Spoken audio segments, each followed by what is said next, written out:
Alejandro Magno, uno de los guerreros más extraordinarios y enigmáticos de todos los tiempos. A los 30 años, gobernaba uno de los mayores imperios jamás conocidos. Desde los olivares de Grecia hasta los polvorientos palacios de India. Alejandro unió el occidente con el oriente y cambió el mundo antiguo para siempre. Es un sabio y es un asesino. Es un psicópata y es un genio. Alejandro lo es todo. Es todas esas cosas, y tal vez ninguna de ellas. Acompáñenos en nuestra búsqueda para saber qué fue lo que impulsó a Alejandro a conquistar tierras tan lejanas. ¿Fue un genio militar o un tirano sediento de sangre? Sus gestas son legendarias, pero al final, ¿se convertirían sus delirios de grandeza en su peor enemigo?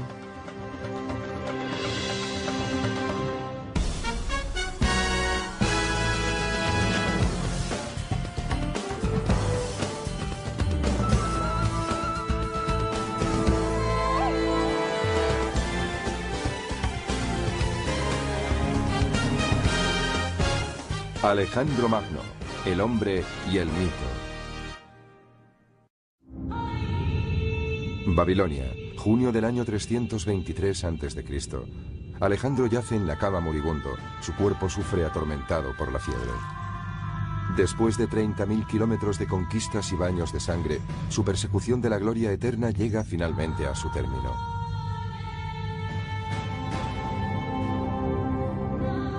Los hombres de Alejandro se reúnen angustiados alrededor de su lecho de muerte. El historiador Plutarco describe la escena. Todo indicaba que lo estaban viendo por última vez, y un sentimiento de pesar invadía sus corazones, junto con una especie de impotente perplejidad ante la idea de perder a su rey. Pocas horas después, uno de los mayores reyes guerreros de la historia habría muerto. ¿Qué condujo a su prematura muerte a los 32 años? ¿Cómo fue finalmente conquistado el gran conquistador? Para hallar las respuestas debemos rememorar su fabulosa vida.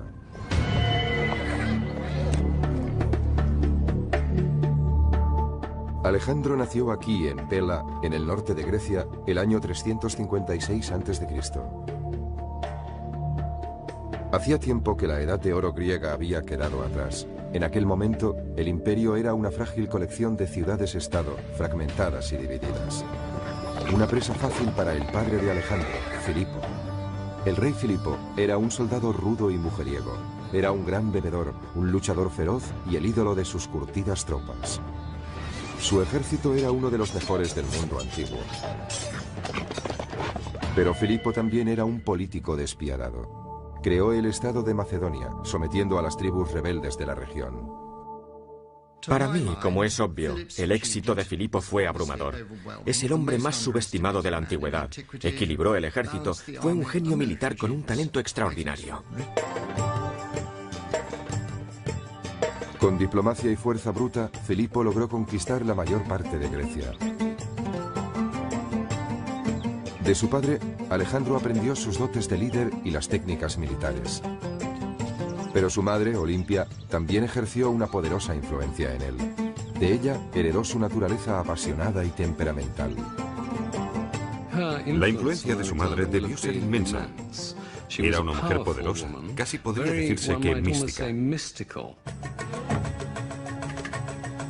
Olimpia era seguidora de diversos cultos religiosos, especialmente el culto a Dioniso, el dios del vino y la pasión.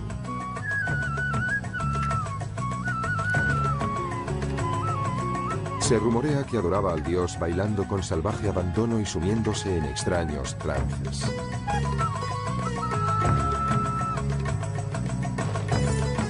En cierto sentido, Olimpia era tan sobrecogedora e inquietante como su esposo. Poseía una inteligencia excepcional. Era políticamente astuta y dura como el acero. Tenía una actitud muy posesiva hacia su hijo. Sin duda le quería con locura, pero actuaba como su valedora, protegiendo sus intereses personales. Olimpia extendió el rumor que había sido fecundada por Zeus, el rey supremo de los dioses, en la forma de una serpiente. Alejandro se sentiría fascinado durante toda su vida por la idea de que podía ser inmortal. Si su madre y su padre produjeron un fuerte impacto en el joven muchacho, también lo hizo su mentor, el célebre filósofo griego Aristóteles. Él enseñó a Alejandro las maravillas de la cultura griega, sobre todo las grandes epopeyas míticas. Aristóteles inspiró su amor por la Ilíada de Homero, la historia de las guerras de Troya. Sus protagonistas son los héroes cuyas grandes hazañas épicas les proporcionaron poder y fama. Uno de aquellos héroes es Aquiles, el arquetipo del guerrero griego.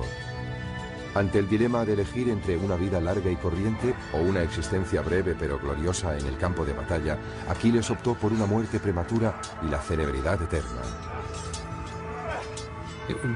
Resulta muy difícil subestimar el alcance de la influencia de Aquiles en Alejandro. Según él, Aquiles era su antecesor mítico, por parte de madre. Por tanto, desde una edad muy temprana, Alejandro percibió que Aquiles era el modelo a seguir para alguien como él, que siempre quería ser el mejor entre los mejores, tal como lo relata Homero. Pero era su modelo a seguir en dos sentidos, asumiendo su carácter y rivalizando con él. Es decir, lo que hizo Aquiles, Alejandro podía hacerlo mejor. Alejandro abandonó su hogar durante 3 años para estudiar con Aristóteles. Cuando regresó a los 16 años, su otro modelo, su padre, el rey Filipo, había vuelto a casarse. Peor aún, había tenido otro hijo que amenazaba la privilegiada posición de Alejandro como sucesor al trono. Eso despertó las iras y el resentimiento de Alejandro.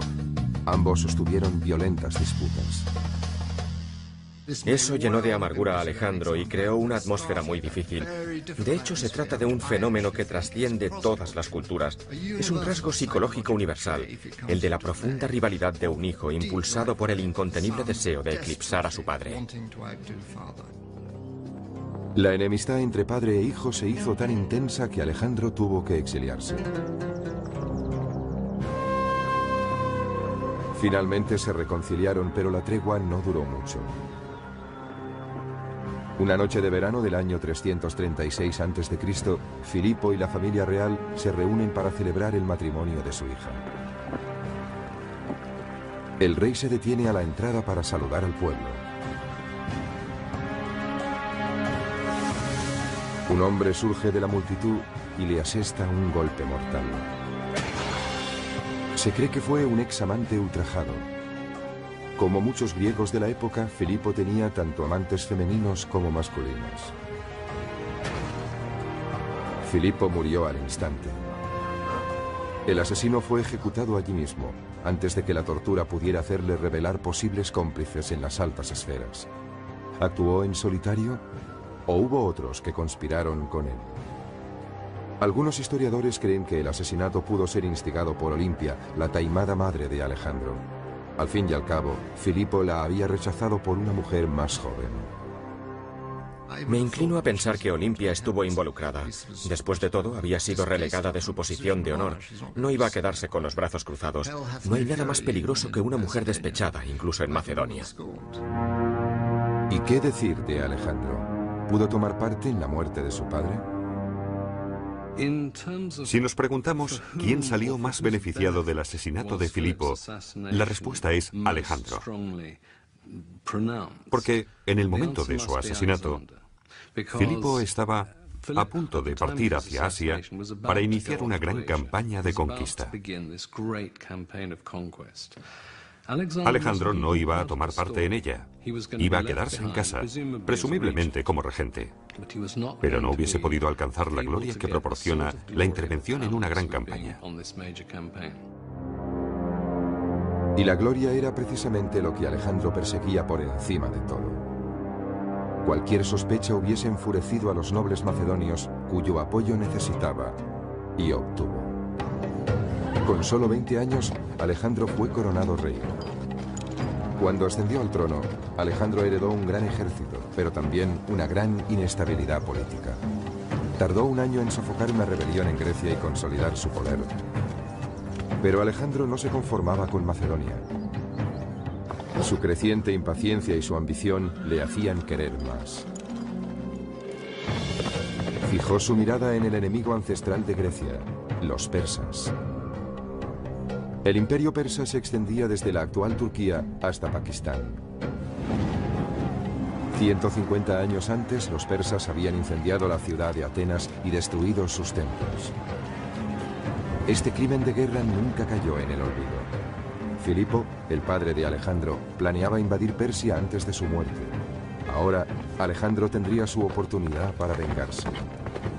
Suscribo la idea de que la maníaca ambición de Alejandro está alimentada por el enorme éxito de su padre. Alejandro es como una chispa encendida por Filipo, y es una chispa muy, muy poderosa. Más bien es una llama abrasadora. Esa llama abrasadora estuvo a punto de consumir al propio Alejandro. Durante su corta vida, Filipo le alentaría, retándole a lograr proezas cada vez mayores, en un esfuerzo por demostrar que era lo bastante bueno o tal vez incluso mejor que su padre. Con el fantasma de Filipo a sus espaldas, Alejandro parte para recorrer el sendero hacia la gloria. En el año 334 a.C., Alejandro cruza el Helesponto con su ejército. Inicia así una epopeya de 11 años de ambición y conquista sin precedentes que cambiará la faz del mundo antiguo para siempre. Su primera parada, los muros en ruinas de Troya, para rendir homenaje a su héroe de la niñez, Aquiles. Él y Hefestión, del que se decía que era su amante, visitan la tumba de Aquiles. En el escenario de la mítica Gran Batalla de Troya, Alejandro se prepara para su propia conflagración épica. Su oponente, uno de los hombres más ricos y poderosos de la tierra, el rey Darío III. El monarca persa no tiene ni idea de la fuerza a la que se enfrenta. Alejandro ha recibido un valioso legado de su padre, uno de los ejércitos más disciplinados y mejor entrenados del mundo antiguo. El joven rey es un líder carismático e inspirador, aún más que Filipo. Creo que el secreto del genio militar de Alejandro es su extraordinaria determinación. Es valiente y audaz, aunque a veces llega hasta el punto de ser temerario. Nunca parece dudar ante la perspectiva de entrar en acción.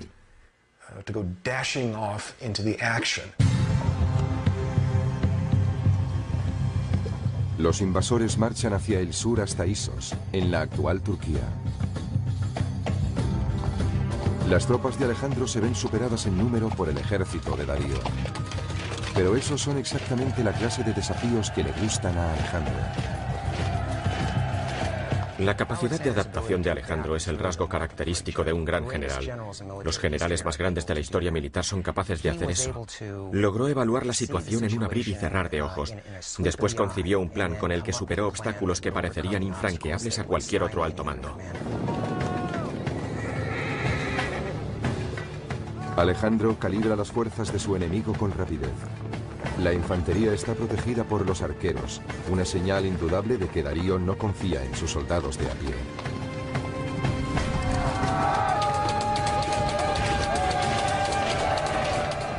Alejandro realiza su primer movimiento, utilizando una de las armas más poderosas de su arsenal, el arma del miedo. Era algo absolutamente estremecedor. Hacían chocar sus escudos, movían las lanzas de un lado a otro y avanzaban a su encuentro con un grito increíble, escalofriante e interminable mientras iban acercándose. Era aterrador. Alejandro cruza el río y sube por la otra orilla.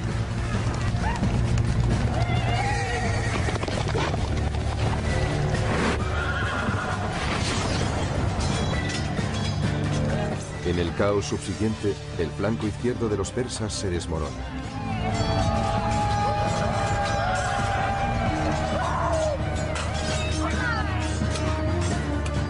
En una imagen casi fotográfica, esta batalla monumental aparece en un mosaico de Pompeya.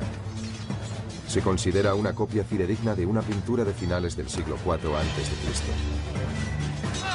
Cuando finalmente Alejandro se encuentra cara a cara ante su adversario, primero atraviesa con su lanza al guardaespaldas de Darío. Alejandro está rodeado de soldados persas, cegados por el miedo y el terror. Al verse ante ese vengador invencible, Darío huye. Cuando el ejército persa ve a su gran rey huyendo de esa forma, ¿cuál puede ser la reacción de las tropas? Resulta un impacto psicológico increíble sobre los persas. Desde ese mismo instante, la batalla está ganada. Sin embargo, Alejandro es implacable. Al final del día, más de 50.000 persas yacen muertos. A Alejandro le encantaba matar. Su actividad cotidiana favorita era cazar, pero en su caso, cazar en mayúsculas. Se enfrentaba él solo y desarmado a los leones. Y eso solo lo hacía para mantenerse en forma cuando no luchaba contra otros hombres. Pero detrás de este asesino sediento de sangre hay una mente astuta. Alejandro, al igual que cualquier político actual, es consciente de la importancia de la imagen y la publicidad. Está decidido a convertirse en una leyenda viva. Acompañándole en su expedición se encuentra su historiador personal y asesor político, Calístenes. La misión de Calístenes en la campaña de Alejandro era actuar como agente de publicidad, el Relaciones Públicas oficial. Parece bastante claro que mientras Alejandro iba avanzando, Calístenes se dedicaba a difundir los hechos acaecidos en el frente. Era una especie de corresponsal de guerra incorporado al ejército de Alejandro. Tras la batalla de Isos, Alejandro y su ejército avanzan hacia el sur siguiendo la costa del actual Líbano. La mayoría de ciudades capitulan, pero la isla de Tiro se mantiene firme. La actitud de Alejandro con respecto a la resistencia era someterse o morir. Alejandro comienza lo que se convertiría en el asedio más largo y brutal de su campaña. Cuando finalmente caen las murallas, tras 7 cruentos meses, elimina a 7.000 hombres y esclaviza a otros 30.000. Como lección para otras ciudades que puedan resistirse a la invasión, crucifica a 2.000 guerreros de Tiro. Cuando terminó, permitió que sus hombres dieran rienda suelta a su sed de venganza, matando prácticamente a todos los hombres de la ciudad fortificada. Fue una horrible exhibición de brutalidad, pero también fue de una gran eficacia, porque mostraba a cualquier posible enemigo lo que podía ocurrir si se resistía. En otro asedio salvaje, esta vez en Gaza, el ejército de Alejandro aniquila a todos los hombres de la ciudad. Desde el punto de vista militar, lo hizo todo bien, o casi todo. Hay mucho que emular de su generalato, pero Alejandro también tenía su lado oscuro. Era brutal y luchaba para alcanzar la gloria. Muchas de las cosas que nosotros consideraríamos los peores rasgos de la humanidad también se manifestaban en Alejandro.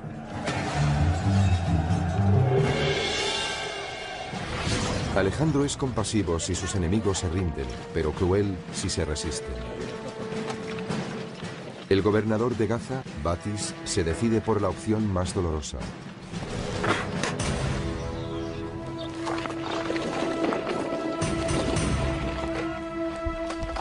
Alejandro revela su lado más cruel con su castigo a Batis. Le ata y le arrastra por toda la ciudad hasta que muere.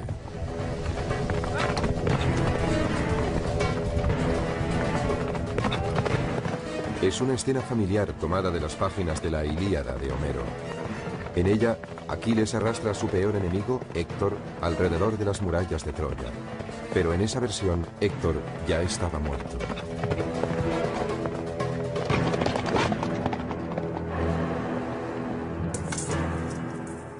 Alejandro era brutal. Elevó el arte de la brutalidad a la máxima expresión. En muchos casos, eso fue lo que le proporcionó tantos éxitos.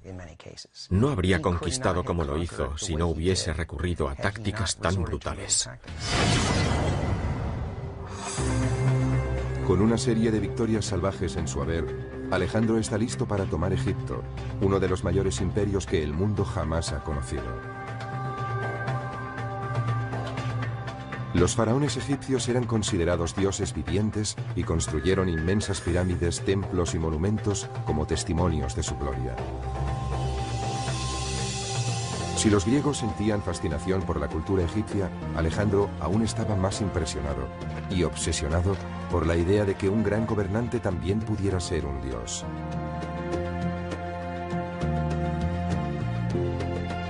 Tras 2 años de guerra, Alejandro marcha hacia el interior hasta Menfis.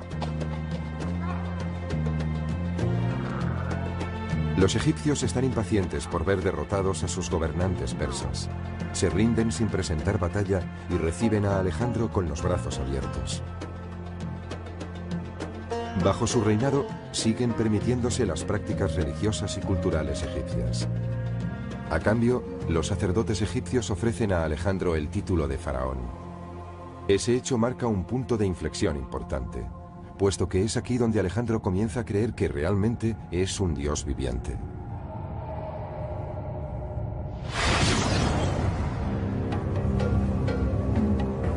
En el año 331 a.C., Alejandro inicia una singladura épica para visitar el oráculo de Siva.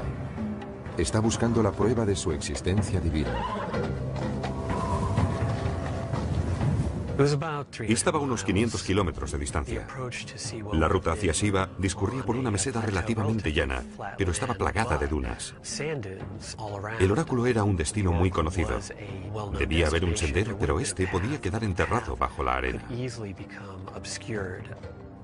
Debió encontrarse en un entorno donde el calor durante el día es sofocante y de noche hace un frío espantoso. De pronto se forma una tormenta de arena y ni siquiera puedes verte las manos delante del rostro.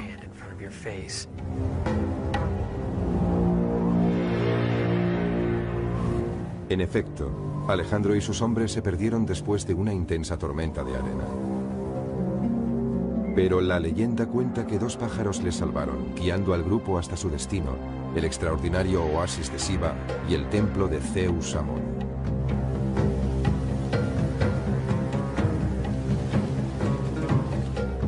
Aquella visita al oráculo es uno de los episodios más fascinantes de toda la historia del mundo antiguo. La cuestión es saber si, previamente, Alejandro había planificado una ingeniosa maniobra publicitaria que corroborase su condición de hijo de Zeus. Alejandro entra en el templo solo, mientras sus hombres esperan fuera. Aquí está Alejandro. Es un hombre joven, apenas sobrepasa los 20 años, pero ha logrado ya hitos extraordinarios. De pronto se encuentra en un lugar donde al menos los egipcios nativos le tratan como un dios viviente. Y uno se pregunta, ¿qué debe pensar? Como es obvio, en ese momento se halla muy lejos de Macedonia. Alejandro salió del templo. Todos corrieron a su encuentro y le preguntaron, Alejandro, Alejandro, ¿qué has pedido? Y respondió, no os lo voy a decir. Ellos le dijeron, pero hemos oído que el oráculo te llamaba hijo de Zeus. Y él respondió, está bien, podéis contar eso si os place. Entonces su publicista lo propagó. Alejandro autorizó difundir esta versión de su identidad, porque me parece que encajaba con sus sospechas previas, posiblemente debidas a las historias de su madre, de que era algo más que humano. A partir de entonces, el leal escriba de Alejandro, Calístenes, denominaría a su maestro un dios en la tierra.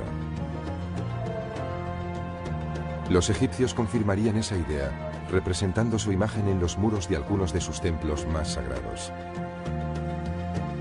En Luxor, Alejandro se muestra con los brazos extendidos, adorando a su padre divino, el dios Amón. Siendo divino, era inmune a las críticas. Estaba en un plano diferente, en otro rango muy superior. Pero ser faraón y dios viviente no es suficiente para Alejandro. Está dispuesto a derrotar a su enemigo secular Darío de una vez por todas. Durante su estancia en Egipto, Darío ha estado formando otro ejército para enfrentarse con él. En octubre del año 331 a.C. se libra una de las batallas más decisivas en las sofocantes y polvorientas llanuras de Gaugamela, al norte de la actual Bagdad. Esta vez, los persas triplican en número a las fuerzas de Alejandro.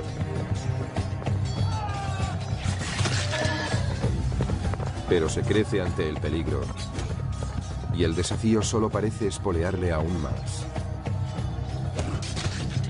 Sus hombres están casi completamente rodeados por el ejército persa, pero sus flancos aguantan al enemigo el tiempo suficiente para abrir una brecha en las líneas persas. Alejandro aprovecha la oportunidad y avanza para atacar a Darío. El rey persa huye de nuevo. Uno de los secretos del éxito de Alejandro en el campo de batalla es su uso de la falange, una formación de 16 soldados en línea armados con lanzas largas. Alejandro utilizaba la táctica del yunque y el martillo con sus falanges. Su propia falange, la infantería macedonia, formaba el yunque y con el martillo, que era la caballería, aplastaba a la falange enemiga. Esta táctica, del yunque y el martillo, la empleó en numerosas ocasiones para imponerse en el campo de batalla.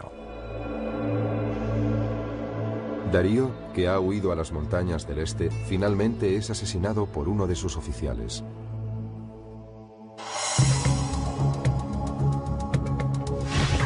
Tres años después de llegar a Troya, Alejandro es proclamado señor de Asia. Ha conseguido lo que su padre planeó y no pudo hacer. Otros grandes líderes se hubiesen conformado con este triunfo monumental, pero no Alejandro. No hay vuelta atrás. En el año 329 a.C., Alejandro sigue avanzando hacia Afganistán para conquistar el extremo oriental del imperio persa. Ahora se enfrenta a un reto aún mayor, las imponentes cumbres del Hindu Kush. Aunque se elevan a 7.000 metros de altura, casi en el techo del mundo, Alejandro opta por una de las rutas más duras para su ejército de 30.000 hombres. Durante su periplo, a través del Hindu Kush, las inclemencias del tiempo, la lluvia, la nieve y las ventiscas debieron dificultar mucho la marcha a cualquiera, excepto a Alejandro Magno.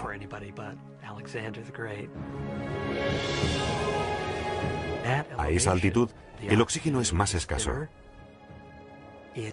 Se requiere un mayor esfuerzo para recorrer distancias más cortas. En algunos lugares, el paso es tan estrecho que el ejército marcha en una fila india que se extiende a lo largo de más de 15 kilómetros. El inquebrantable coraje de Alejandro es lo único que mantiene los hombres en movimiento. Si quieres lograr grandes cosas valiéndote de un ejército, ese ejército debe estar absolutamente dispuesto a hacer lo que les pidas. Si piensas por un momento lo que Alejandro les pidió, es absurdo. ¿Por qué lo hicieron? Bueno, pues porque tenían unos lazos muy estrechos con él. Pero al final, esos lazos acaban poniéndose a prueba. Con el fin de aumentar su ejército con tropas de refresco, Alejandro recluta a soldados persas en sus filas. Esa resulta una medida muy impopular entre los griegos. Debo subrayar que no fue solo una decisión militar, también fue por cuestiones sociales. Pero al final de la jornada, desmontan, se meten en la tienda para beber algo y ¿qué se encuentran? Pues se encuentran con un bárbaro iraní, tomando una copa a su lado en su misma tienda. Eso no les gusta, los soldados pueden ser muy racistas.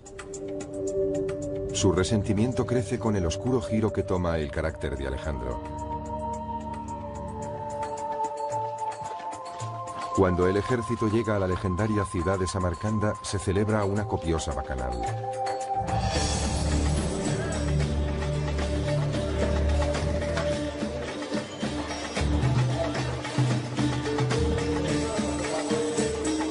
El imprevisible comportamiento de Alejandro se agrava por sus excesos con la bebida, y el alcohol parece aumentar su megalomanía.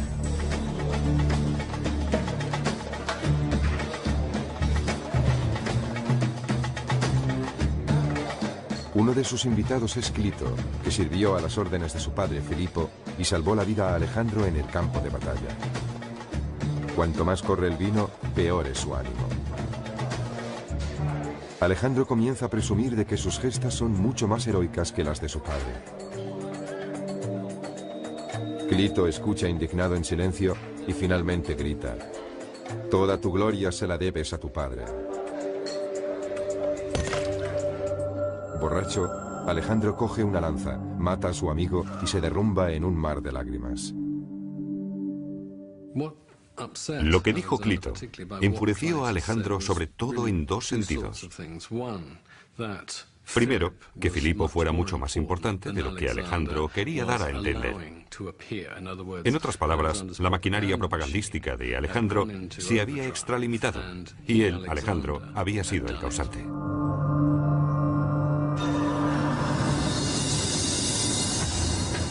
Lo que Alejandro quiere ahora es tener el control absoluto de sus hombres. Quería que sus soldados y oficiales se inclinasen ante él y le besasen. Después él ofrecería un beso a los oficiales para mostrarles que eran de su mismo rango social. A los macedonios no les gustaba nada ese ritual de los besos. Para los griegos, solo los dioses debían adorarse así. Muchos se niegan a obedecer a Alejandro. Uno de ellos es Calístenes, el hombre que había creado el mito de Alejandro. Calístenes pensó que era un acto servil, bárbaro, que era una traición a las costumbres griegas. Pensó que Alejandro estaba convirtiéndose en un tirano absoluto, en un déspota. Un despiadado Alejandro ordena la tortura y muerte de Calístenes. Probablemente Alejandro fue víctima de su propio éxito. Tal vez se creyó en exceso su propia divinidad, su megalomanía. Con el tiempo es posible que esos sentimientos de grandeza influyeran en su manera de conducir las campañas y de relacionarse con sus soldados.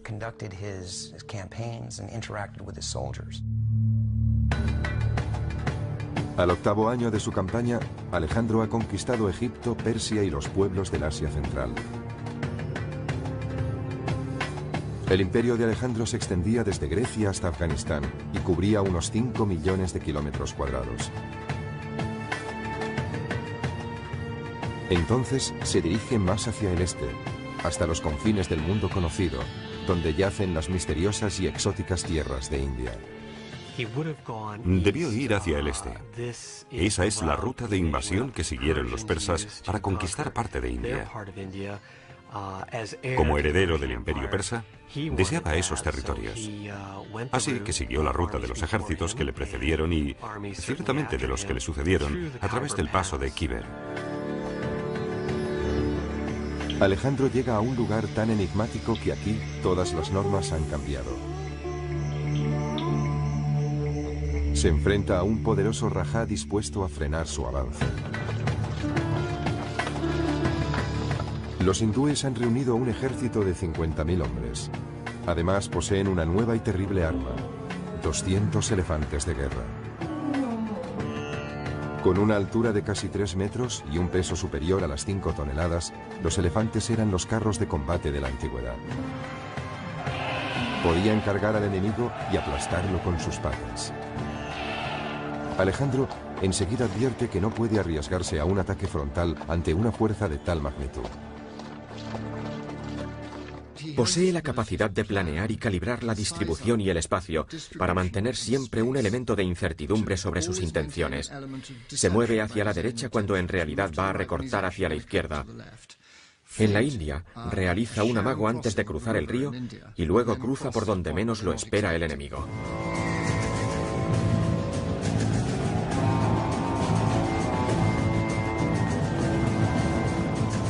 En este ataque sorpresa, los hombres de Alejandro utilizan sus largas lanzas para destripar a los elefantes. Hostigaron con las lanzas a los elefantes del centro, mientras los arqueros les hacían blanco de sus flechas. En esa situación, los elefantes, enloquecidos por el miedo y el dolor, se abalanzaban tanto sobre los griegos como sobre los hindúes.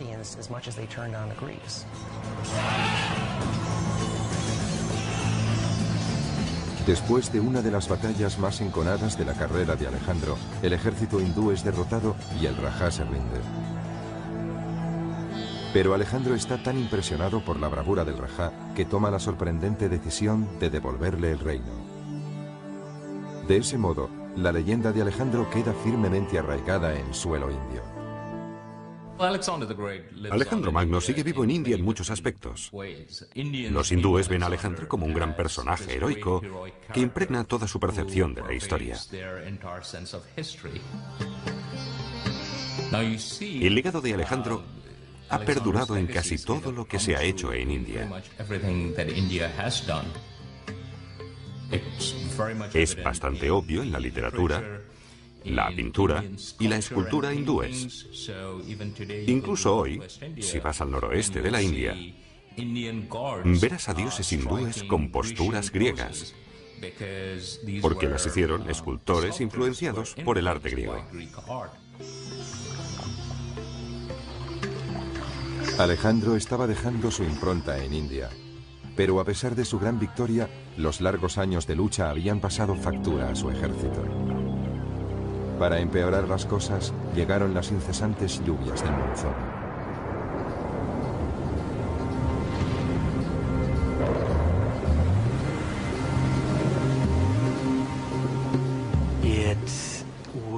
Desde el punto de vista psicológico, debió ser terrible para sus hombres de Macedonia, porque nunca habían experimentado nada semejante.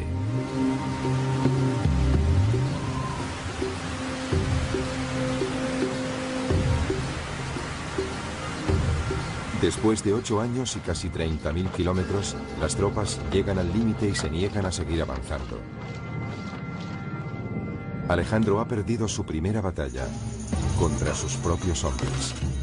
No le queda más alternativa que dar media vuelta. Me imagino cómo debió ser ese momento. Allí estaba, con menos de 30 años, en el punto donde él creía que el mundo acababa en aquella vasta extensión de agua.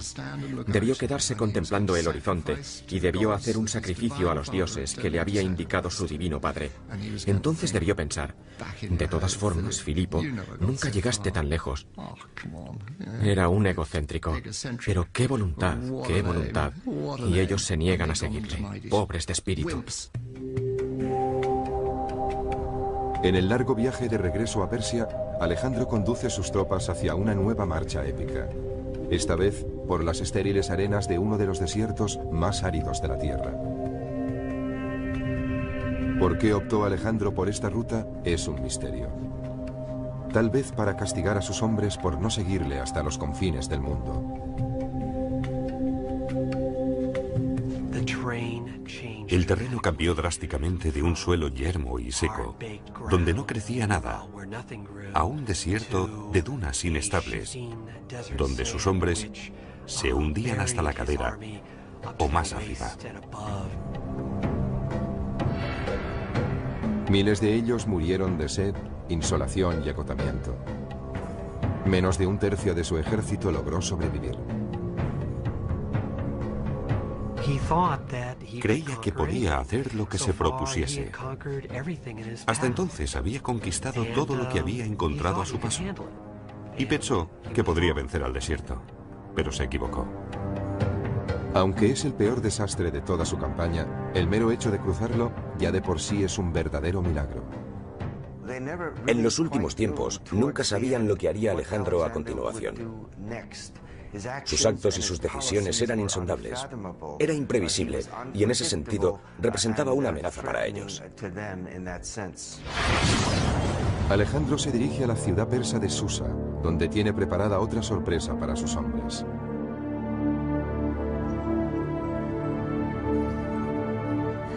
Ordena a casi un centenar de oficiales macedonios que se desposen con mujeres persas. Aquellos matrimonios serían permanentes. Lo hizo para que fecundaran a esas mujeres y produjeran una gran cantidad de niños mestizos macedonio-iraníes que iban a ser los príncipes del futuro. Sus hombres sienten un profundo rechazo hacia esos enlaces, aumentando su resentimiento.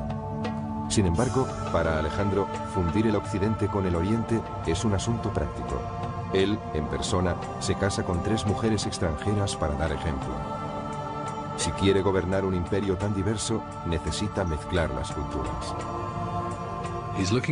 Y está sentando las bases del nuevo imperio. No el que ha conquistado, ni el que trajo con él desde Grecia y Macedonia, sino el nuevo imperio de Oriente Medio.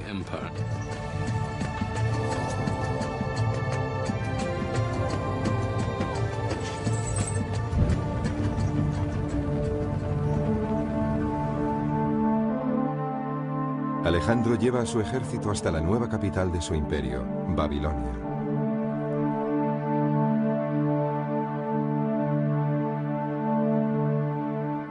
Una calurosa noche, cae misteriosamente enfermo después de una juerga desenfrenada. Sus oficiales macedonios se reúnen alrededor de su lecho de muerte con rostro de preocupación. Al cabo de 11 días febriles, muere a la edad de 32 años.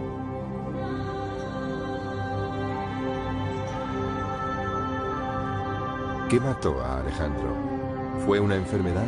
¿Fue el alcohol? ¿O fue un asesinato? Algunos expertos sostienen que murió de fiebre tifoidea. Otros piensan que fue envenenado por un grupo de oficiales hartos de sus ataques de cólera y por su deseo de ser adorado como un dios. Pero durante siglos, los historiadores han debatido sobre la causa de su muerte. Estoy seguro de una cosa, Alejandro no fue envenenado. La cena fatal tiene lugar hacia el 29 de mayo y muere entre el 10 y el 11 de junio. Si hubiesen querido envenenar a Alejandro, le hubiesen suministrado una dosis abundante. Por tanto, ¿qué le produjo la muerte? No pudo ser una epidemia. Con él no murió ningún número importante de gente. No fue algo parecido a la gripe asiática. Debió ser una enfermedad que le afectaba solo a él. Yo me inclino por la malaria. El cadáver de Alejandro no puede examinarse porque se desconoce su paradero. En su viaje de regreso a Macedonia, su procesión funeraria sufrió la emboscada de uno de sus generales, que quería llevar sus restos a Egipto.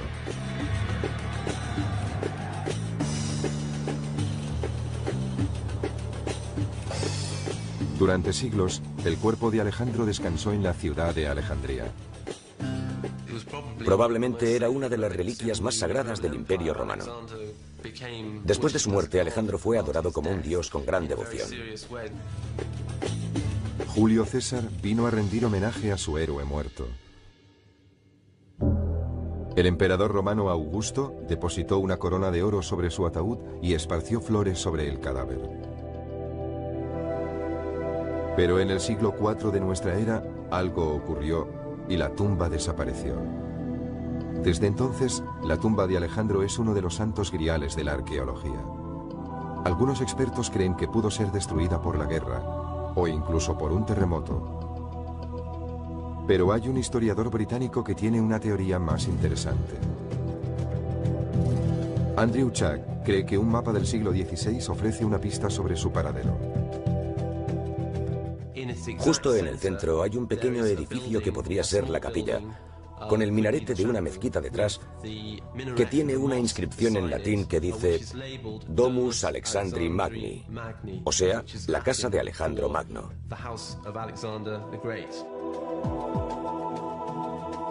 Fue aquí donde se localizó un sarcófago. Estaba destinado a albergar los restos del faraón egipcio Nectanebo II, pero nunca fue sepultado en él.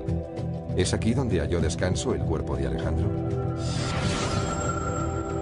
El sarcófago fue redescubierto por Napoleón en el siglo XIX.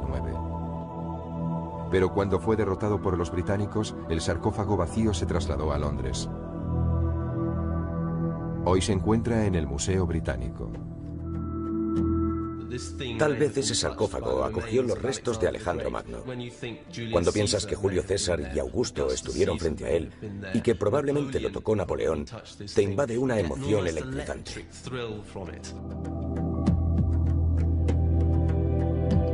Pero el Museo Británico no acepta la teoría de Chuck. Los restos de ADN que podrían reforzar su hipótesis ya no están ahí.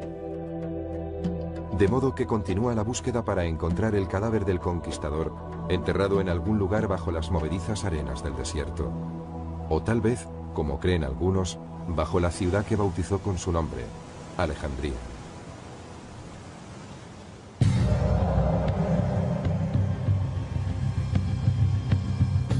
Aunque los restos de Alejandro pueden haberse perdido para la historia, su legado perdura. Sus brillantes tácticas de guerra siguen estudiándose en las academias militares. Existen modelos o patrones de pensamiento y acción que se hacen evidentes al estudiar el generalato de Alejandro. Esos patrones son tan aplicables en el mundo moderno como lo fueron en la época de Alejandro.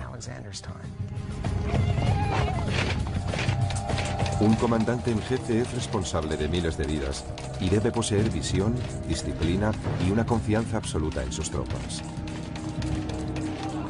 Alejandro Magno fue un líder carismático que sabía motivar a los hombres durante su larga campaña. Su habilidad para conectar con los soldados le procuró su lealtad absoluta en el campo de batalla.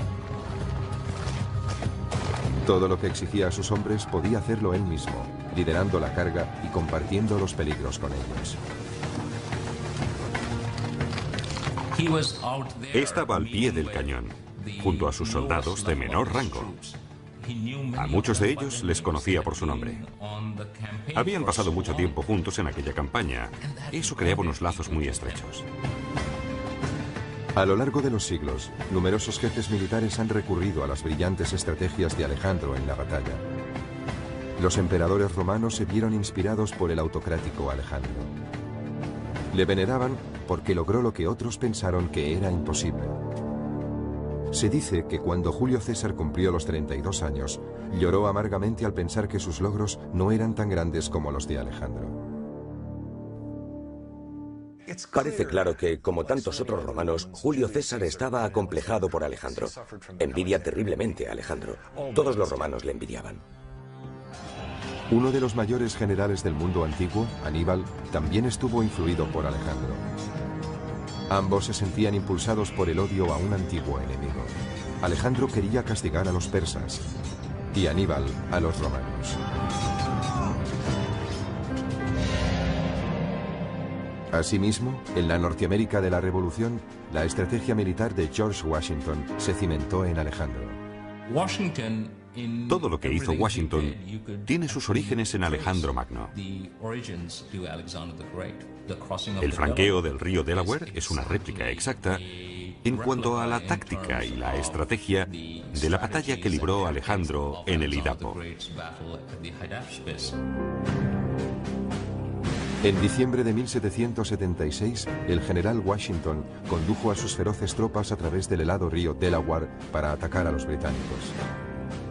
Su inesperada victoria en Trenton fue el punto de inflexión de la Guerra de Independencia norteamericana.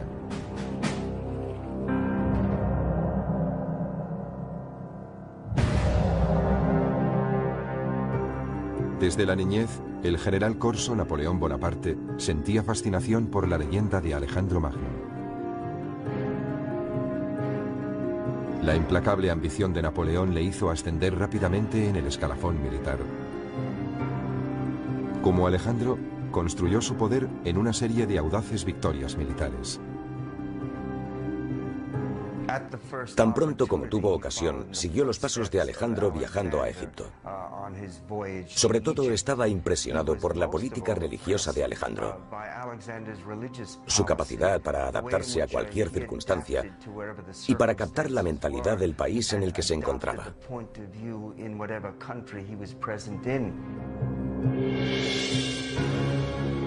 En 1802, el pueblo francés le proclamó cónsul vitalicio. Y solo 2 años después, Napoleón fue coronado emperador. Como Alejandro, Napoleón inspiraba una lealtad total en sus hombres. Ambos conocían a sus soldados por su nombre y les recompensaban por su valentía en el campo de batalla. Cuando Napoleón estudiaba la invasión de Rusia, pensaba en Alejandro debido a las grandes distancias que debía recorrer. Pero a diferencia de Alejandro, Napoleón tuvo que enfrentarse a una dolorosa derrota y al posterior exilio. Fuese cual fuese su destino, Napoleón, como Alejandro, estaba convencido de que era un hombre tocado por la providencia. Creía que en la guerra los hombres no valían nada. Sin embargo, un solo hombre podía decantar la balanza. George S. Patton, el general de la Segunda Guerra Mundial, fue un comandante cortado por el mismo patrón que Alejandro. Desde su ingreso en West Point, George Patton admiraba las proezas de todos los héroes clásicos, pero sobre todo las de Alejandro Magno. Existen diversas notas y documentos que indican que Patton deseaba emular la gloria pasada de Alejandro. Al igual que su ídolo, Patton estudiaba a sus enemigos en busca de su punto débil. Entonces concebía la mejor táctica para derrotarlos. Su héroe era Alejandro. Lo que más admiraba de él era la disciplina que inculcó a sus tropas.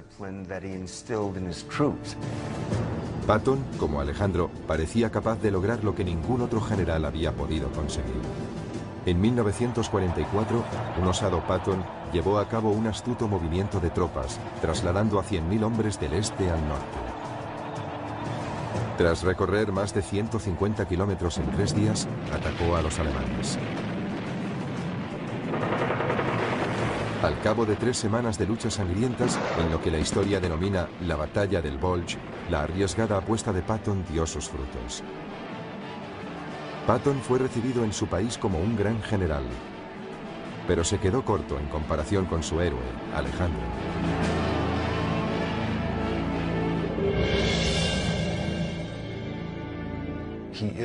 Es el máximo exponente de todos los tiempos, para bien y para mal. Eso es lo que le hace un icono tan atractivo, casi irresistible para cualquiera que aspire a alcanzar el éxito y la gloria.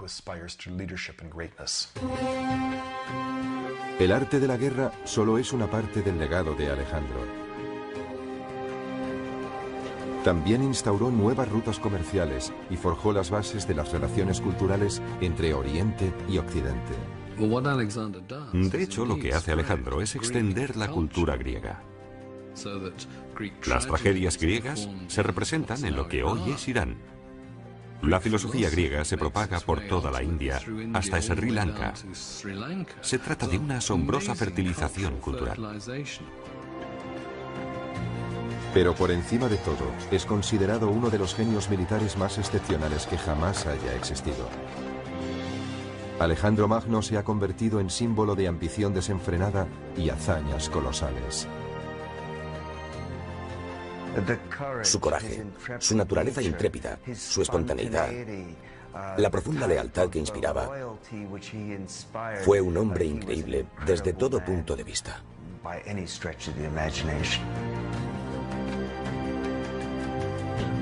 Alejandro Magno fue un líder legendario, obsesionado por su propio mito. 2500 años después, todavía hablamos de sus extraordinarias gestas. Al final, Alejandro consiguió justo lo que quería.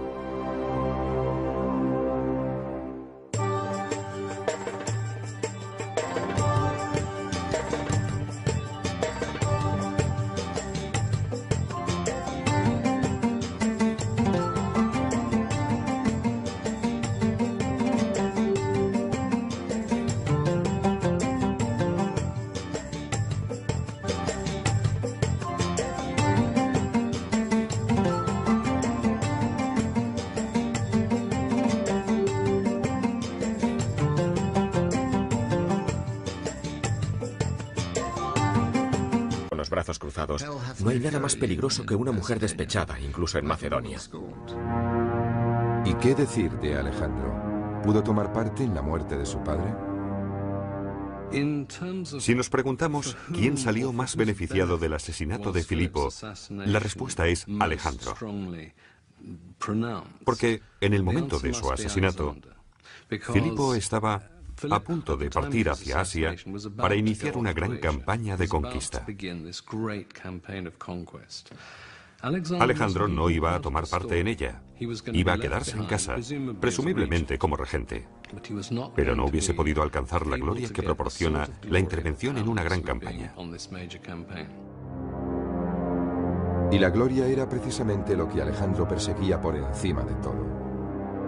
Cualquier sospecha hubiese enfurecido a los nobles macedonios cuyo apoyo necesitaba, y obtuvo. Con solo 20 años, Alejandro fue coronado rey. Cuando ascendió al trono, Alejandro heredó un gran ejército, pero también una gran inestabilidad política. Tardó un año en sofocar una rebelión en Grecia y consolidar su poder. Pero Alejandro no se conformaba con Macedonia. Su creciente impaciencia y su ambición le hacían querer más. Fijó su mirada en el enemigo ancestral de Grecia, los persas. El imperio persa se extendía desde la actual Turquía hasta Pakistán.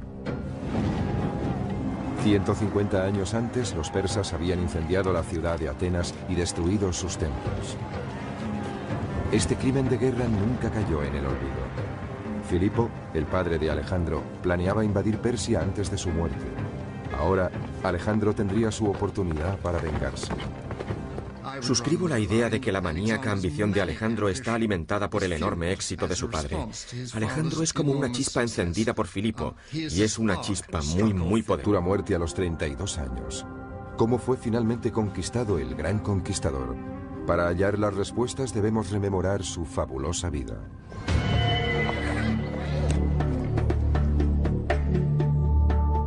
Alejandro nació aquí, en Pella, en el norte de Grecia, el año 356 a.C.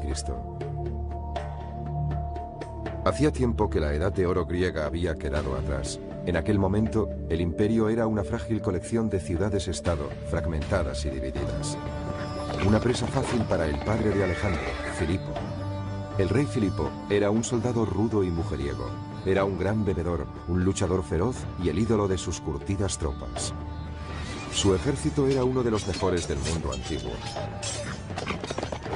Pero Filipo también era un político despiadado. Creó el estado de Macedonia, sometiendo a las tribus rebeldes de la región. Para mí, como es obvio, el éxito de Filipo fue abrumador. Es el hombre más subestimado de la antigüedad. Equilibró el ejército, fue un genio militar con un talento extraordinario. Con diplomacia y fuerza bruta, Filipo logró conquistar la mayor parte de Grecia. De su padre, Alejandro aprendió sus dotes de líder y las técnicas militares. Pero su madre, Olimpia, también ejerció una poderosa influencia en él. De ella heredó su naturaleza apasionada y temperamental.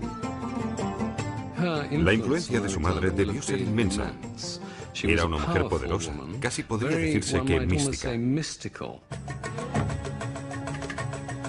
Olimpia era seguidora de diversos cultos religiosos, especialmente el culto a Dioniso, el dios del vino y la pasión.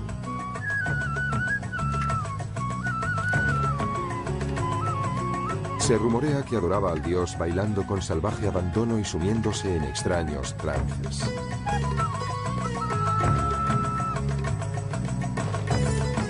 En cierto sentido, Olimpia era tan sobrecogedora e inquietante como su esposo. Poseía una inteligencia excepcional. Era políticamente astuta y dura como el acero. Tenía una actitud muy posesiva hacia su hijo. Sin duda le quería con locura. Pero actuaba como su valedora, protegiendo sus intereses personales.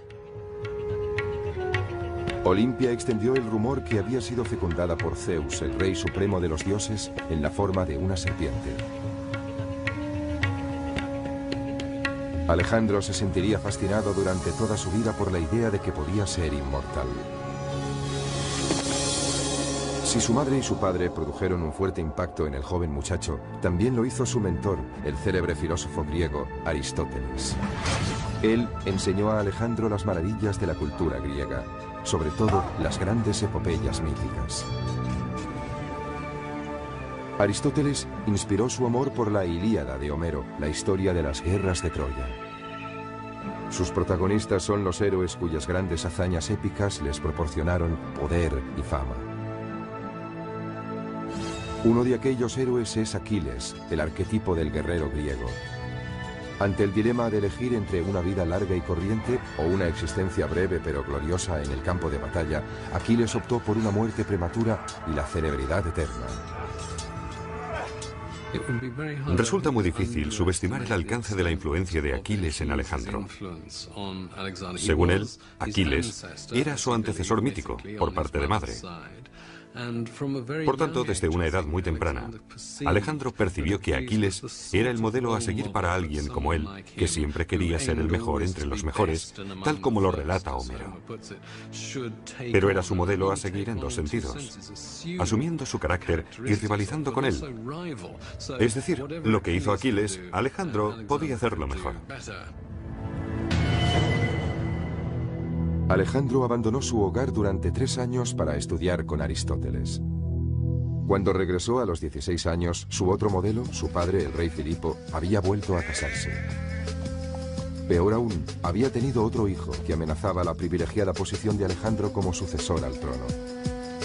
Eso despertó las iras y el resentimiento de Alejandro. Ambos sostuvieron violentas disputas.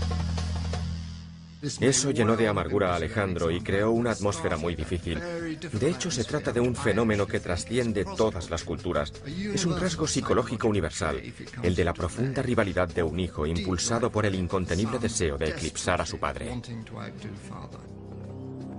La enemistad entre padre e hijo se hizo tan intensa que Alejandro tuvo que exiliarse.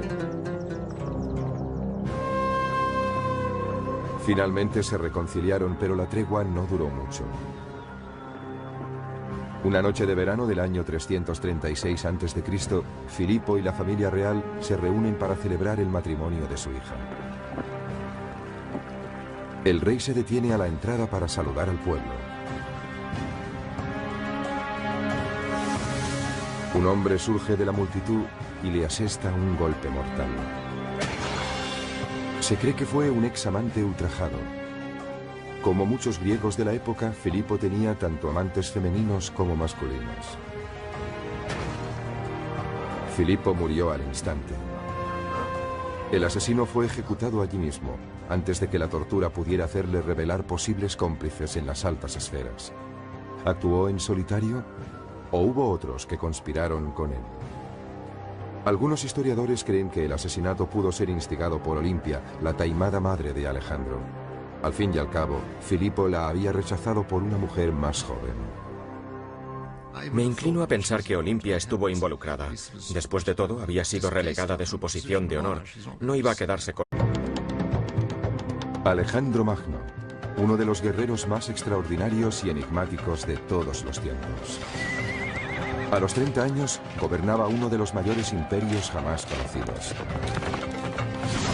Desde los olivares de Grecia hasta los polvorientos palacios de India. Alejandro unió el occidente con el oriente y cambió el mundo antiguo para siempre. Es un sabio y es un asesino. Es un psicópata y es un genio. Alejandro lo es todo. Es todas esas cosas, y tal vez ninguna de ellas.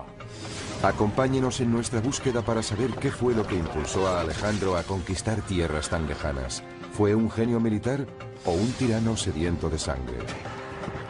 Sus gestas son legendarias, pero al final, ¿se convertirían sus delirios de grandeza en su peor enemigo?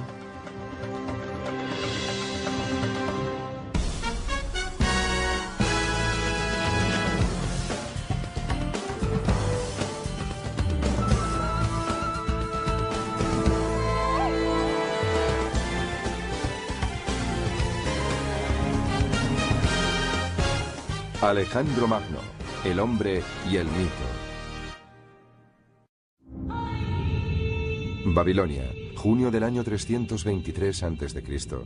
Alejandro yace en la cama moribundo. Su cuerpo sufre atormentado por la fiebre. Después de 30.000 kilómetros de conquistas y baños de sangre, su persecución de la gloria eterna llega finalmente a su término.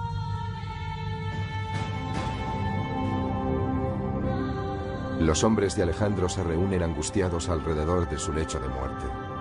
El historiador Plutarco describe la escena. Todo indicaba que lo estaban viendo por última vez, y un sentimiento de pesar invadía sus corazones, junto con una especie de impotente perplejidad ante la idea de perder a su rey. Pocas horas después, uno de los mayores reyes guerreros de la historia habría muerto. ¿Qué condujo a su prematura?